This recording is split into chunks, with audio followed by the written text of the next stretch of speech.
रत्नागिरीहून प्रांजल राणे विचारते, दादा 19 वर्षांचा भाऊ माझा हार्ट अटॅकने गेला, यावरती थोडंसं बोला.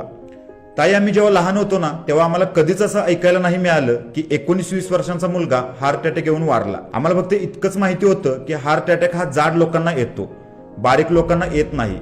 परंतु हल्ली कोणत्याही वयामध्ये कोणतीही व्यक्ती कोणत्याही आजाराने देवाघरी गेलेली आपल्याला पाहायला मिळते. याच मुद्द्याला धरून तरुण मुला मुलींना मला एक गोष्ट सांगावीशी वाटते. मित्रांनो, रात्र असते झोपण्यासाठी आणि दिवस असतो काम करण्यासाठी. परंतु आम्ही काय करतो? आम्ही दिवसभर झोपा काढतो आणि रात्री काम करतो. नळ स्टॉप सारख्या ठिकाणी तर रात्री 2-3 वाजता तरुण मुला मुलींची तोबा गर्दी पाहायला मिळते. आपले वडील, आपले आजोबा शाळवाची भाकरी, खपली गव्हाची चपाती, मक्याच्या कन्या, दूध पिऊन मोठे झाले.